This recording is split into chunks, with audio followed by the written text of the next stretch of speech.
Good morning friends, কেমন আছো সবাই? আশা করি সবাই ভীষণ ভালো আছে। আর তোমাদের ভালোবাসার সুবাদে আমরাও খুব ভালো আছি। আমরা ব্যাগপত্র রেখে চলে এলাম হাত পা ধুতে। এটা হচ্ছে বাবার দুধ পুকুর বলে, তো এখানে এলাম। আর ভীষণ রোদ্দুর, পা রাখাই যাচ্ছে না। তো এটা কোথাকার দুধ পুকুর সবাই জানলে অবশ্যই কমেন্ট করে জানিও। আর তোমরা দেখলে বুঝতেই পারবে এটা কোথায়। আমরা হাত পা দিয়ে চলে এলাম, এবার পুজোর ডালাটা নিয়ে নেব, এবার পুজো দিতে যাচ্ছি। চলো মন্দিরে গিয়ে দেখা হচ্ছে সবার সঙ্গে আবারও। এবার এটা হলো লোকনাথ বাবার জন্মস্থান, যেটা কচুয়াধাম।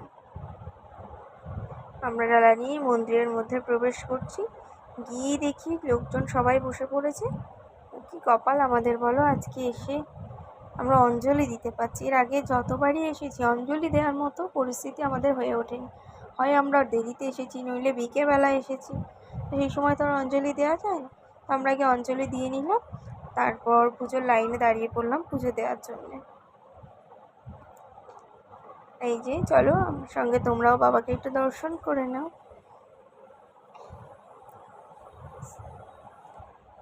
এবারে আমরা পুজো তো আগে দিয়ে নিয়েছি, বাবার মাথায় জল ঢালা হয়নি। আবারও যাচ্ছি, দুধ পুকুর থেকে একটু জল নেব, নিয়ে বাবার বাবাকে স্নান করিয়ে আসবো।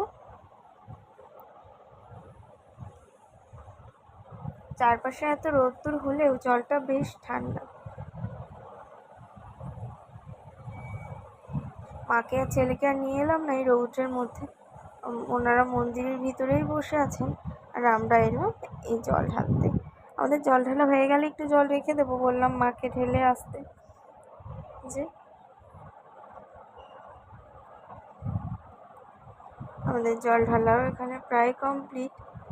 যারা এখানে আগে পুজো দিয়েছেন তারাই আসছেন পরে জল ঢালতে, যেহেতু একদম 12টা, তো 12টাতেই অঞ্জলি শুরু হয় ওখানে। আমাদের পুজো দেওয়া কমপ্লিট, জল ঢালাও হয়ে গেছে। আর যা পুজো দিয়েছিলাম সেটাই সোনাকে এখন খেতে দিলাম। আমরা যাবো 1:30টার সময়, কুপন কেটেছি খেতে এখানে, যে সোনু ওটাই খাচ্ছে। আজকের মতো ভিডিওটা এই পর্যন্তই। আবার পরবর্তী কোনো ব্লগে দেখা হবে। ততক্ষণের জন্য সবাই ভালো থেকো, সুস্থ থেকো, টাটা।